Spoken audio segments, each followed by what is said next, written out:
And thanks everyone for joining. It looks like we still have a couple people trickling in, but I'll go ahead and get started. We're all here to learn about and discuss this fatal mistake, the fatal marketing mistake that 87% of MSPs are still making. And more importantly, we're here to talk about how to fix it. And we're going to keep this very simple, very straightforward, and actionable, most importantly. So we want to make sure that you come away from this being able to make an improvement in your business, right?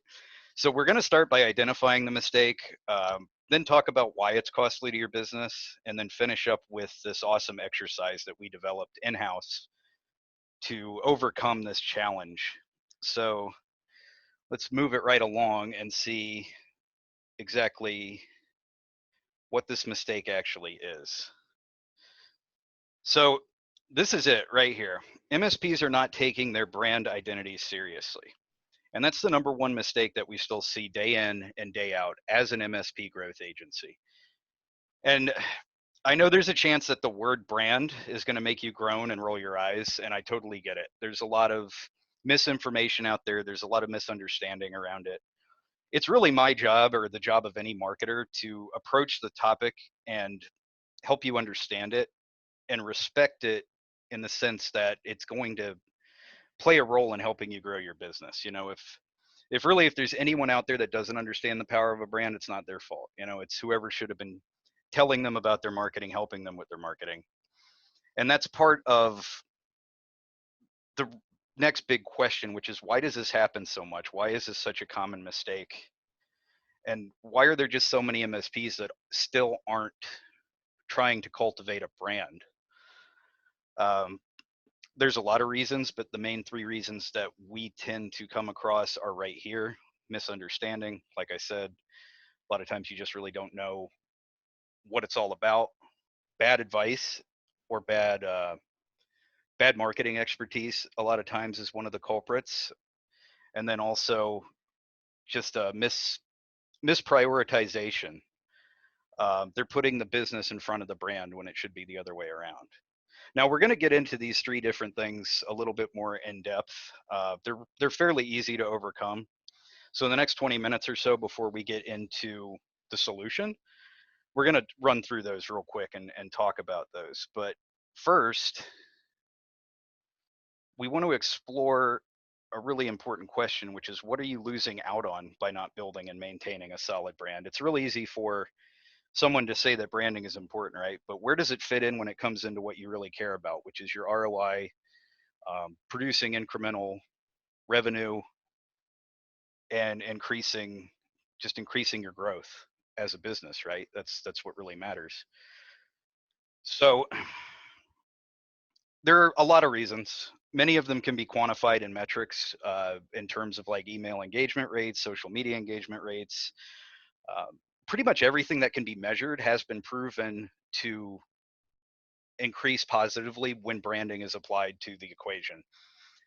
There's I actually published an article on our website about 2 weeks ago with a lot of those numbers in it, if you're interested in seeing more of the facts and figures. But really, what I want to focus on during this webinar is a key set of factors that's pretty important to every MSP out there, and it's a big one when it comes to why branding is key. So we're going to start with this: branding is everything, right? You've probably seen this image before. It really does speak volumes.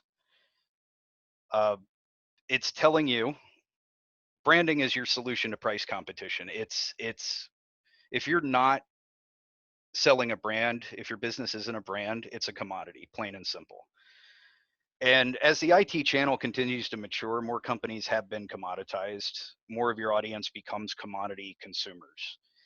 And if you want to save yourself from a price war and you don't want your portfolio to shrink, you have to strategize around specialty consumers. And really the only way to do that, big picture, is branding. If you don't have a brand strategy, you can't escape commoditization. So that's the real big first reason why this is such a big deal right now in the channel. The second is general marketing frustration. A lot of MSPs are dealing with ineffective marketing. Maybe you're one of them. You might be sending out all these email blasts. You're paying to send out lumpy mail or postcards. You're camping out on social media.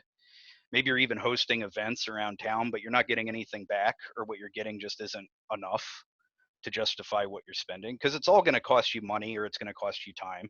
It's probably costing you both. And that causes frustration when you're doing all of this work and you're not getting anything out of it, right? But what you have to consider is that if you don't have a brand, you don't have anything to promote. So without a brand, you're spending all this money or time so that you can yell more effectively into a black hole and have nothing to say, really. I mean, that's what it comes down to. And a lot of marketing agencies won't tell you that because it is a harsh truth. And sadly, a lot of times they want you to keep paying them to yell into that black hole for you. Um, but marketing frustrations, a lot of times, many cases, we find that's exactly where they come from. Oh, and then third, this is another one, is you're losing opportunities.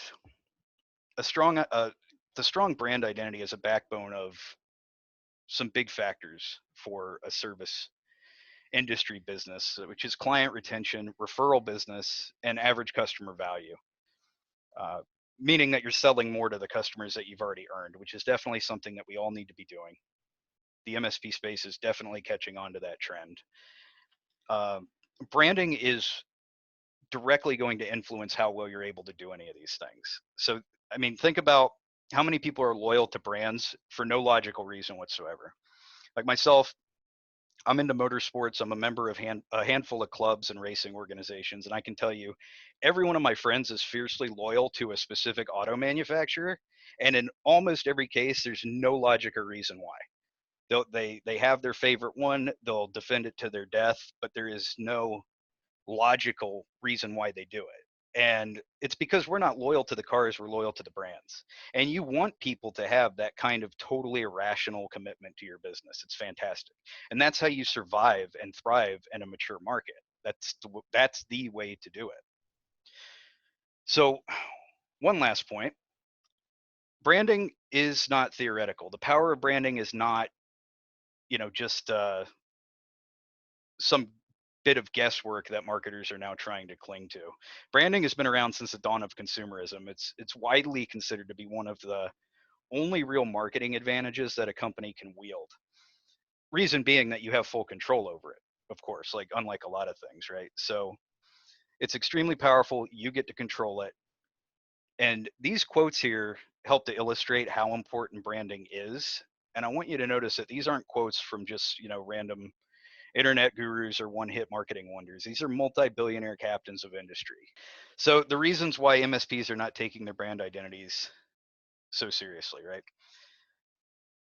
Again, big one, misunderstanding. If you don't know what branding is, you can't use it effectively. And it's important to know that your brand and your brand image is not just things like your logo and the colors on your website. It's not just messaging or emails. If you look at this list, which is still not even a complete list, you're looking at logos, colors. These are design elements, messaging, taglines, audience, sales scripts, reputation, all of these things. And because all of these things are part of your brand, it means that all of these need to be incorporated into your brand strategy. And this is where a lot of, you know, do-it-yourselfers or amateur marketeers make a big mistake, is they don't realize that it's all inclusive. So they don't work out a strategy where all of this is cohesive. Your marketing department, your sales departments need to be working hand in hand. If they're not in lockstep, you've messed up from the get-go, right? There's a reason why we as a company, Your Sales Energy, evolved from a marketing agency to a growth agency that manages every stage of the buyer's journey. It's everything from lead generation, prospecting, sales enablement, to the sale, relationship management, all of that journey. It's because lead generation alone could never ever produce the kind of results that we're able to produce with this holistic approach. When we went in as a marketing agency, we had very limited control over the brand because the expectation wasn't there for us to do that. We want that expectation there, because when we control the brand, create it, we have that much more ability to produce results. Now, keep in mind also that a lot of people incorrectly refer to lead generation as marketing, when lead generation is only one tiny part of what all of marketing is, much less growth. So as you're looking around or as you're studying any of these disciplines, keep that in mind. And that brings us to the next point, or the next common reason why this becomes an issue: bad advice and poor marketing management. There are actually people out there who say that branding doesn't matter.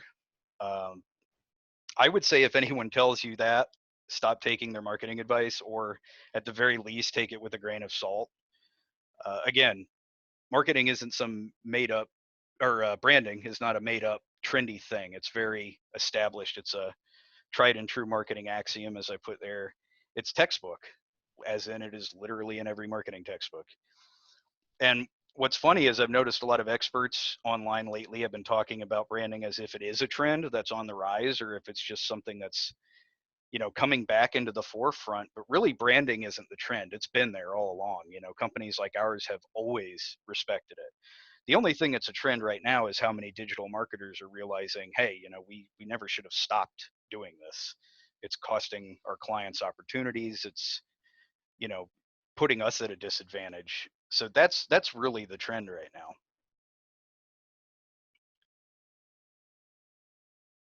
And then we have priorities. The third reason this tends to happen a lot, and people have a tendency to put their brand behind their business, and the business should really be behind the brand.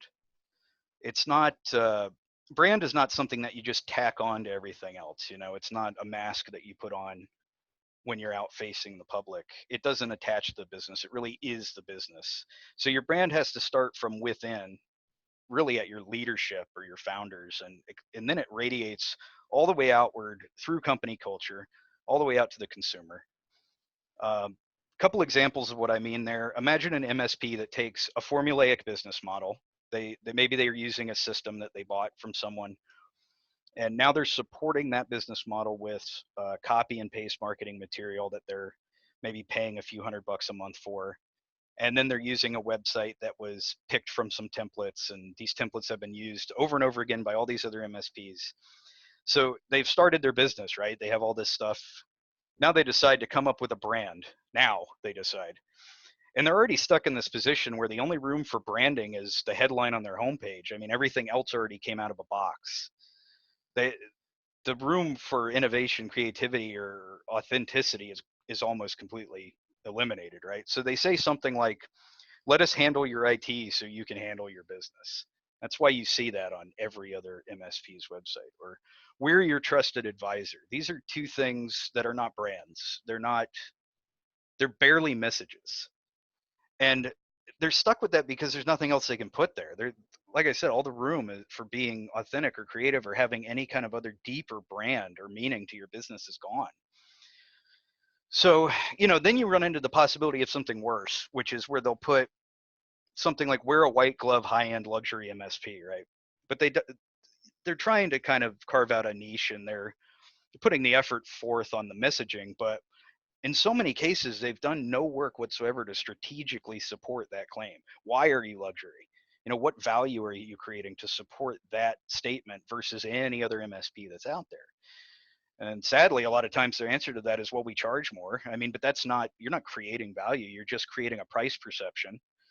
And it doesn't work that way. It's not a great approach. Your brand can't just be a thin veneer over everything else. If you want brand equity, it needs to be done very holistically. Now, that leaves us with that one big challenge that everybody tends to agree on when it comes to branding, and that's branding is actually pretty hard. It requires a lot of creativity, knowledge of the consumer behavior and the market. It takes hours and hours of planning to really do something that involves a real brand strategy. There's a reason why so many marketing people and agencies avoid what we're talking about right now. It's because they honestly don't know how to execute on it, and they don't know how to present it to you in such a way that it shows its value. What I'm about to show you is going to give you a better foothold on building a brand strategy, and you're going to know instantly a trick that's going to put you 90% ahead of most of the digital marketing professionals I've met in the last 15 years. This exercise, we use this internally to take something really complex and give anybody a fighting chance with it. And it's so powerful that you can use it with your team today without me holding your hand. and completely rewrite the way you do your marketing in the future for the better. All right. Now, obviously, there's a lot involved when you're talking about brand. So when we're taking on a new client, there's a huge getting to know you period at the beginning, right? We got to understand their business, their particular market, their goals. Our first strategic call with a new client is usually 2 hours, if not longer. I mean, it's a process.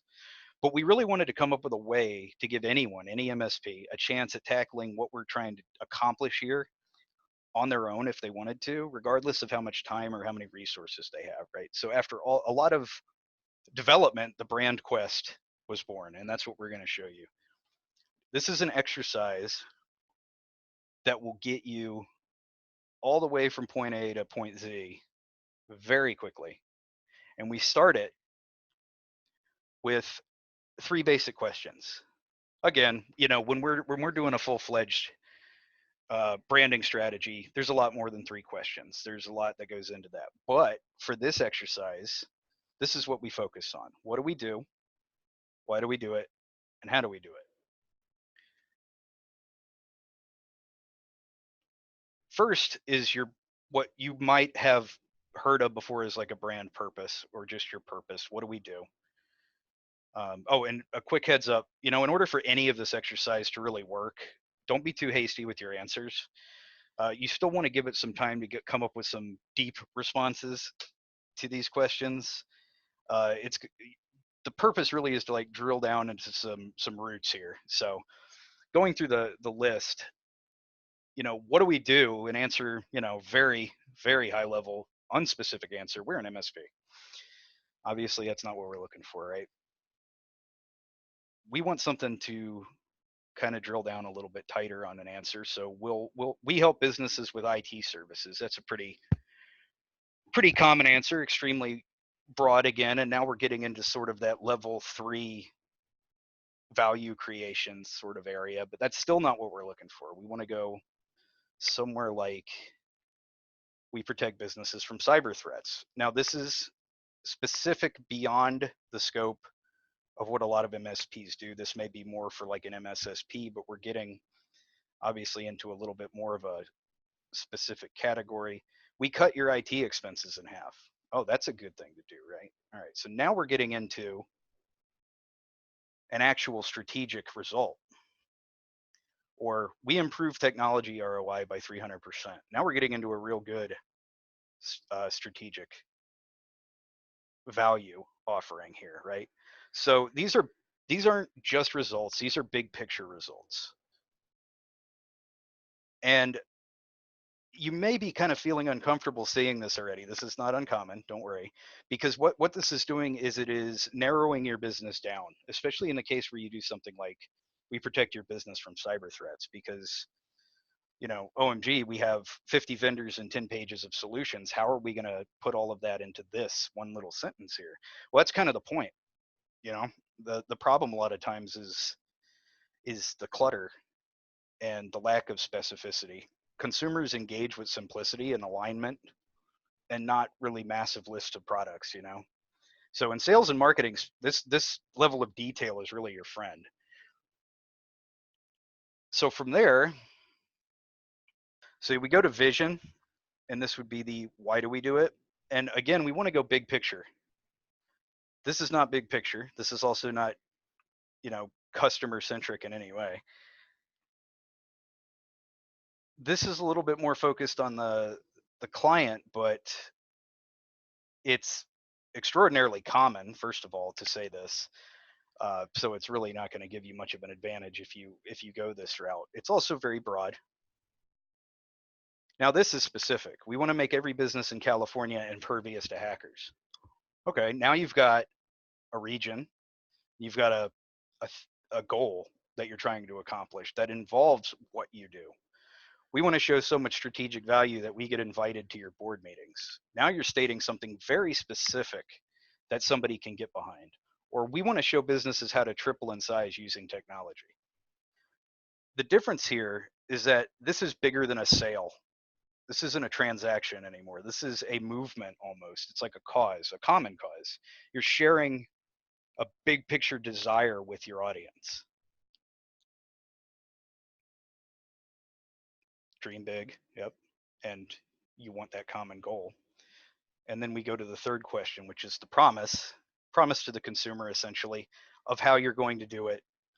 Um, and this addresses that big challenge that almost every MSP we've ever talked to brings up at some point, which is how does this marketing even work when all of these companies, all of these MSPs, all of our competitors, we all do the same thing? Well, in a very real way, it's not what you do, it's how and why you do it that sells. And that's what marketing and your sales force should be really pushing to give you that advantage. That's where you're going to leverage all of this. That's where you leverage your brand. So when you think about how we do it, you don't want to say something like efficiently, because that's really almost a selfish statement. It's we're keeping our bottom line looking good. Or with good customer service and reliability, that's no good. And I'll tell you why, because you should never try to build your brand around things that the consumer expects you to give them. They expect you to give them good customer service, and they expect you to be reliable, period. I mean, especially with high competition, if you're neither one of these things, you're going to be out of business. So this is not a brand at all. Um, if anything, bringing it up can be harmful, because people will often wonder, why are you talking about how reliable you are? Should I be worried? Sometimes that even happens. So drawing attention to it's not a great idea. But saying something like we're environmentally conscious, that suddenly gives you a methodology, an arena that you're operating in that is giving you an audience. It's giving you a way of doing things that now is attractive to a certain type of individual. Or we use the best, we hire the best, and we cater to the wealthiest clientele. Now, of course, you have to back this up. If anything here is not authentic, it's not going to work. But if you can back this up, if this is true, you're really doing this, then that's a fantastic how we're doing it. We're doing it at a very high level, a luxury level almost. Or we have a sense of humor and we like to be eccentric in our delivery. Maybe you're not all that serious. You don't want to have, guys in suits all over your website. I mean, I've seen some very successful MSPs that go this route. They'll, instead of focusing on how professional can we look, they put, pictures of them playing in their band on the homepage, and they're doing great. It's because that's their brand, and they're working with it, they're embracing it. And as you can tell, this how is going to help inform the tone and the graphical choices that you might make, design choices, things like that. It's also going to be where you start to see differentiation actually emerge. This is the answer to that question. What makes us different? You've got to, sometimes you got to come up with it. You got to pick something and allow that to make you different. So how do we use the answers to these questions? What you're going to do is you're going to take those answers and configure them into a statement. This is going to be your brand quest. And that statement should state a clear, decisive goal. It should be compelling. You should be able to get excited about it, not just the target consumer, but both of you, because there should be common beliefs and goals there. It should be inclusive, as in you're inviting people to join you with this. And sometimes it could have a time limit. It depends on, just how it sounds at the end of the day, a lot of times, whether or not we want to put a time limit in there. But really, it boils down to, as a consumer, why should I care about your cause so much that I want to be part of your journey? More so than your product, so much that I want to hand you my money, right? This is a little bit more conceptual. So an example might be, we're helping Texas non-for-profits save over 25.5 million on IT costs by 2022. This is a statement that does a lot. There's layers upon layers working here. And it's, I've seen mission statements that are 2 pages long that don't tell me as much as this one sentence does. This is actually telling you your audience, your geographical location, your goals, and what strategic value you need to focus on delivering. You could take this one sentence and build an entire marketing and sales campaign around that, right? Be part of our mission to make every school and student in Florida safe from hackers in 2020. Again, it's a you've got a region to focus on. You've got a very uh, noble goal that you're pursuing to protect students, to protect schools. It's not just we sell cybersecurity. Hey, do you want to be safe? This is look what we're out to do. You can be part of it. This is big. Our mission, lowering carbon footprints by 25% while cutting your IT expenses in half. This would be for somebody who's, earth friendly, green. Now you know who you need to be talking to, right? Your audience that cares about that. And, while working with us to pursue our quest together, is that it is really telling you, it's informing all of your future sales and marketing decisions. um, you don't have to really guess who are we going to try to prospect for, what are we looking for in LinkedIn Sales Navigator, what kind of businesses. This gives you a lot to work with.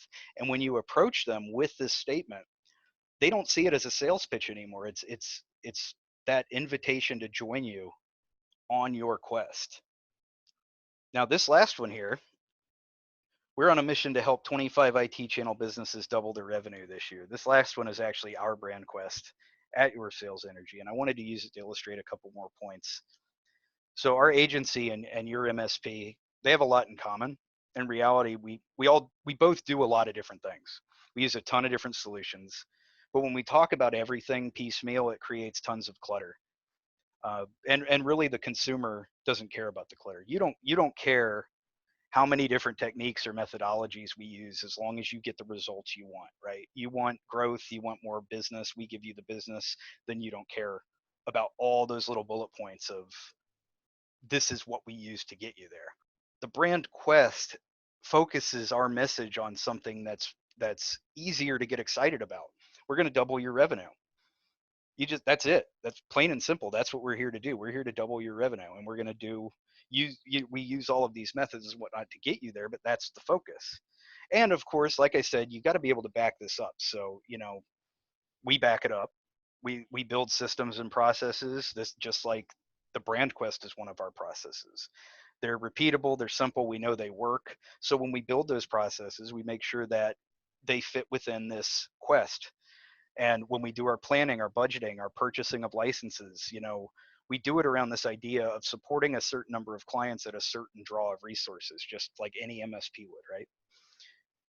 And when we make sure, we're putting together the strategy, the strategy goes a lot deeper than this, obviously. It's going to have day by day, month by month, it's going to have a lot of steps and things that need to be planned out. But when we're doing that, we can reverse engineer these goals and this quest to get us there.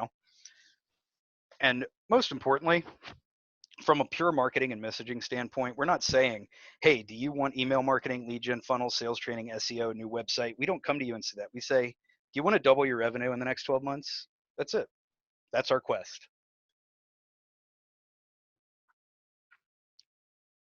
So your brand quest, just to tell you a couple of those strategic advantages again, real quick, run through them. The simplicity is there. It's easier to make your marketing decisions. It's easier for the consumer to engage with. Focus wise, it gives you your consumers that you want to target, your avatars, your profiles, your ideal client, which makes for better planning. And then alignment, it keeps, if you can make sure that everything you do is cohesive with that brand quest, then you get that brand cohesion that you want, that gives you authenticity. It builds trust. It inspires your marketing. It informs your marketing. And really, this is probably the most important thing. It makes you think about strategic value. What strategic value are you creating for the consumer? Because again, that is the foundation of this whole concept of being a trusted advisor, that getting to that level for a value creation for your prospects and your clients. It's what strategic value are you creating? And if you can even make that tailored to a specific audience, you're that much more likely to close those deals and keep those deals. So you can use this exercise to strategize for each individual vertical you want to pursue, because obviously, depending on the size of your company and how invested you already are in various verticals and things like that, you're not going to write yourself a new brand quest that takes you out of any particular market, especially if you're already there. But you can use this quest over and over again to plan different verticals, different campaigns, just different approaches. You can directly use it as a tagline or a website headline. We did. Um, it's one of the first things you see when you go to our website. You can, again, use it to narrow your prospect list to those that are in alignment with your brand and ideals. Salespeople will love when you do that. Don't be afraid of the limitations, right? It is limiting, and that people get afraid of limiting things like that because the natural instinct is always, if I want more sales, don't I need to pitch to more people? Kind of, but they have to be the right people, and you have to be hitting them with the right message, right? So this is what this is doing for you. You're building a brand that resonates with a specific audience. It may be a smaller audience, but I think you'd rather have, 80% of 10 people than 1% of 100 people. It's just the math is better in your favor. And you can use what you've decided about your differentiation, which is really going to be your, again, that's the how we do it. It's going to be things that are kind of community based or ethics based, operational differences. You're going to use that to rethink your design, your tone, and your message choices, right? So you can go back to your website and take down something that is just wasting space, like we're your trusted advisor, or we're taking care of the IT so you can take care of your business. Something that just has no meaning, take that down and replace it with something that does have meaning, something that does resonate with an audience, that actually builds your brand. And feel free to send us a message through the site if you have any questions. Feel free to send me an email. Your feedback on this presentation is also appreciated. And if you opted in, we'll be contacting you. Thank you for joining. Let's make 2020 your year. Jamie, anything you wanted to say? No, you covered it all. All righty. All right. Thanks, everybody. Have a good one. Bye-bye.